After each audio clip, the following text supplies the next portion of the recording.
பிரைஸில் கர்த்தருக்கு ஸ்தோத்திரம் உண்டாவதாக. லூக்கா 10:16 சொல்லப்பட்டிருக்கிறது பார்க்கலாம். ஒரு சில வசனங்கள். சீஷர்கள்ட்ட ஆண்டவர் என்ன சொல்கிறாருன்னா, உங்களுக்கு செவி கொடுக்குறோம், எனக்கு செவி கொடுக்குறான். உங்களை அசட்டை பண்ணுவேன், என்னை அசட்டை பண்ணுகிறான்.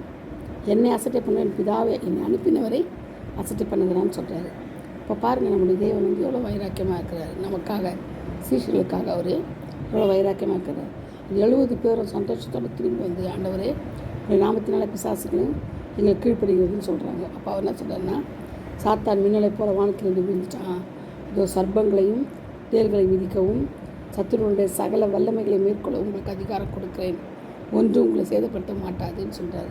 இப்போ பாருங்கள், ஒன்று உங்களை சர்ப்பங்கள் தேள்கள் சத்துருடைய சகல வல்லமைகள் மேற்கொள்ளவும் நமக்கு அதிகாரம் கொடுக்குறாரு. அப்போ பாருங்கள், இதோட என்ன நமக்கு பெரிய பாக்கியம் வேணும்? சத்துருவின் கிரியைகளை நம்ம மேற்கொள்ளக்கூடாதுன்னு சொல்கிறாரு இல்லையா? ஆகிலும் ஆவிகள் உங்களுக்கு கீழ்ப்படுகிறதுக்காக நீங்கள் சந்தோஷப்படாமல் உங்கள் நாமங்கள் பரலோகத்தில் எழுதியிருக்கிறதுக்காக சந்தோஷப்படுங்கிறார். நம்ம இந்த ஆவிக்காக மட்டும் சந்தோஷப்படாதீங்க. சாதாரண இதெல்லாம் இந்த சாதாரண காரியங்கள். ஆனால் நம்முடைய நாமங்கள் எங்கே எழுதணுமா? நாமங்கள் பரலோகத்தில் எழுதியிருக்கணுமா?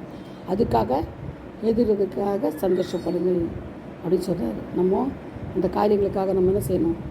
கர்த்தருக்குள்ளே சந்தோஷப்படணும். ஏன்னா இதெல்லாம் நமக்காக தான் கொடுத்துருக்குறாரு. நம்ம தான் அரசியல் சொல்லுவோம்.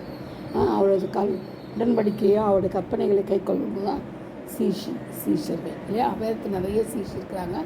நம்ம அதில் நம்ம சீஷர். ஓகேவா? Praise Lord. Thank you. God bless you.